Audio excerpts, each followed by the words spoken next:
Viewer discretion advised. The following account is for educational and storytelling purposes only. In a courtroom already tense with high stakes and high-profile names, no one could have predicted what came next. This wasn't a film set or publicity stunt, this was real. In the middle of the federal trial of Sean Diddy Combs, a figure entered the courtroom without announcement, without fanfare, and without warning. Jim Carrey.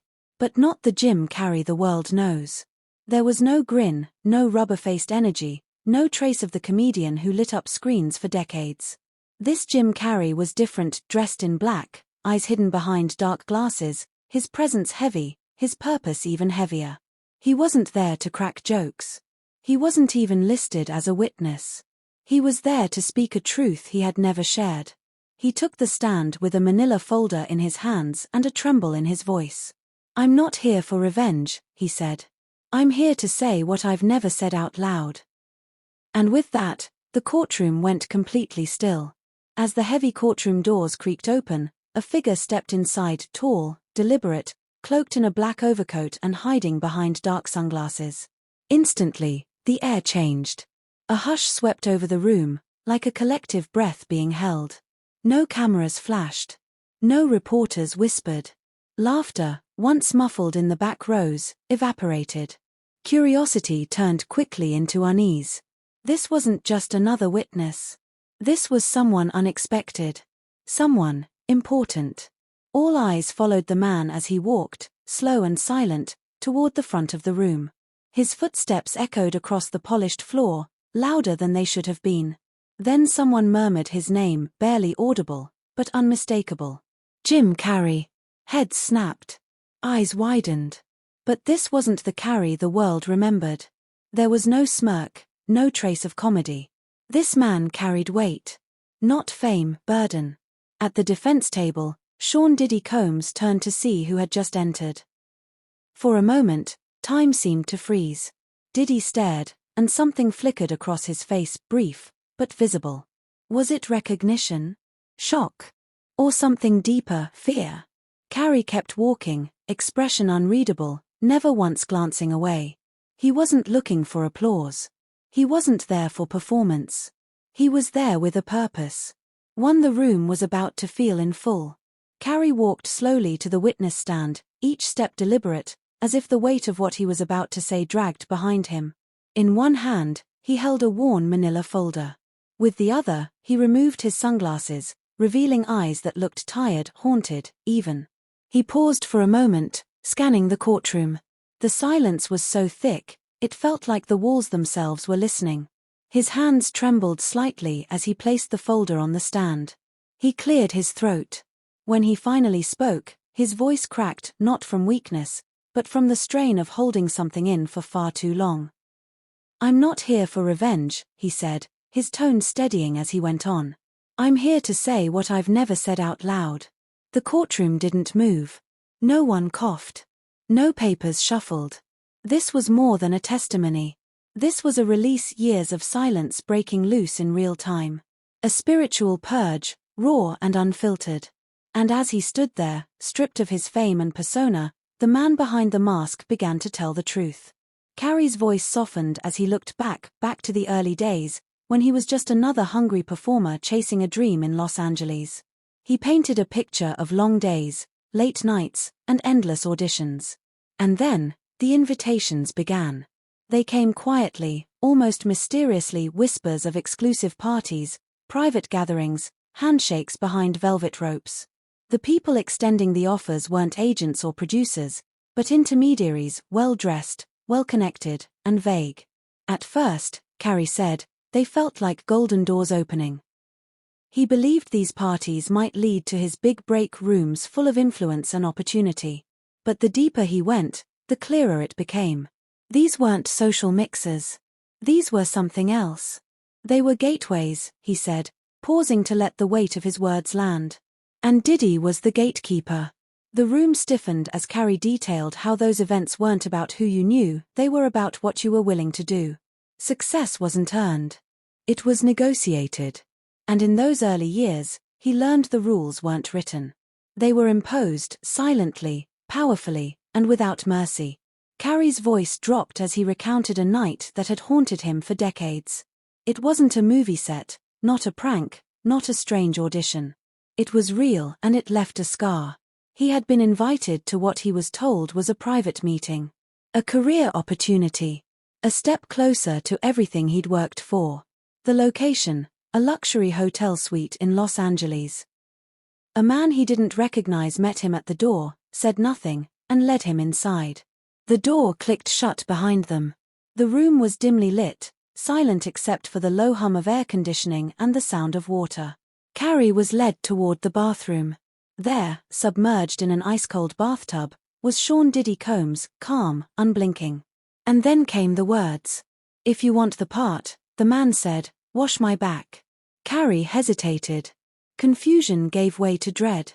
But in that moment, years of rejection, struggle, and desperation pressed in on him.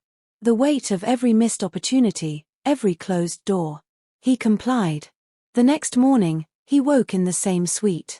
A hotel robe lay neatly folded on a chair. On the nightstand, a script for the cable guy. On top of it, a handwritten note, "Welcome to the next level." The role would go on to redefine his career, launching him into Hollywood stardom. But Carrey didn't celebrate. He didn't feel victorious. He felt hollow. "I got what I wanted," he said. "But I lost something I didn't even realize was at stake." That night, he said, didn't mark the start of his success, it marked the beginning of a spiritual fracture that would follow him for years. Carrey leaned into the microphone, his voice steady but hollow, as he began to describe a world most people never see, a world hidden behind velvet ropes, beneath chandeliers, and behind gilded doors. These weren't parties in the traditional sense. No loud music. No selfies. No small talk. These were rituals cloaked in luxury, hosted in sprawling mansions, penthouses, and private estates known only to the few who were invited. He described entering through side gates, often driven by someone he didn't know. Upon arrival, his phone would be taken, no photos, no records, no proof. He was asked to sign NDAs without being told what he was agreeing to. Inside, the atmosphere was surreal. Celebrities, producers, politicians all dressed in elaborate masks and tailored black. No names were spoken. No one asked questions. The rules were unspoken but strictly enforced. It wasn't a party, Carrey said, his eyes distant. It was a ceremony. He described the rituals as unsettling, sometimes bizarre, always silent. Eyes watched from behind silk and glass. No one danced. No one laughed. People moved with purpose, as if playing roles in a script they hadn't written but couldn't refuse. The air was thick with tension, luxury, and something darker. There was a price for being there, he said. And it wasn't money. It was your conscience. As he spoke, the courtroom sat frozen. It wasn't just the details that disturbed, it was the emptiness in his voice. The pain of someone who had stepped into the fire not for glory, but because he believed he had no other choice. Carrey's voice turned sharp, measured, but edged with a quiet rage as he revealed what he had come to believe over the years. Diddy wasn't just present at these gatherings. He was in charge. He wasn't just a guest, Carrey said. He was the orchestrator. He described a man who operated without words but with unmistakable authority. Diddy didn't shout. He didn't need to. A glance, a nod, a quiet gesture, that was enough. He decided who was welcomed in, who was elevated, and who was discarded. Like a high priest, Carrey said. Not of religion, but of control. He gave the silent approvals. The nods. The invitations, Carrey continued. He saw everything, and he let it happen. And then came the memories Carrey couldn't forget. He remembered a young woman, barely more than a girl, bolting from one of the rooms, her makeup smeared, her sobs echoing as she pushed past the masked guests. No one moved. No one offered help. The music didn't stop. The ceremony continued. Then there was the comedian, well known, but clearly not well. He'd been drugged, stumbling and glassy-eyed, as others laughed and took pictures of him with props, making a spectacle out of his helplessness. And Diddy, Carrey said. He was always there. Not in the center of it. Just nearby. Watching. making sure it all stayed on track. What Carrey described wasn't just depravity, it was structure. An ecosystem built on silence, complicity, and fear. And Diddy, in his view, sat at the top not with a crown, but with a key. A key to everything and everyone. As the courtroom sat in tense silence, Carrey leaned forward slightly, his voice lowering to something almost confessional. He spoke of a system few dared to acknowledge, a secret list. Not written. Not spoken. But known. There was a list, he said. You didn't see it. But you felt it. You knew when you were on it. And you definitely knew when you weren't. It was a list of those who complied. Those who played the game. Those who stayed quiet, no matter what they saw. In return, doors opened, roles appeared, careers accelerated. And those who questioned it, they were forgotten. Carrey recalled one night in particular. A 2005 party, held in a mansion on the outskirts of Los Angeles. It was extravagant, even by Hollywood standards. But what set it apart wasn't what happened on the main floor, it was what waited above. He was handed a black VIP card without a word. Just a look. As he climbed the stairs, the music grew faint, replaced by something more unsettling, silence, broken only by whispers and muffled footsteps. Upstairs, the lights were dim, the rooms colder. Guests wore masks intricately designed, eerily expressionless. No one used real names. No one laughed. What was happening wasn't playful. It was ritual. What I saw up there, he trailed off, then steadied himself. It wasn't symbolic anymore. It wasn't theater. It was real. And it was wrong. Carrey paused before delivering the line that chilled the room. The higher you went, he said, the lower the morality fell. And with that, the illusion of glamour began to crack.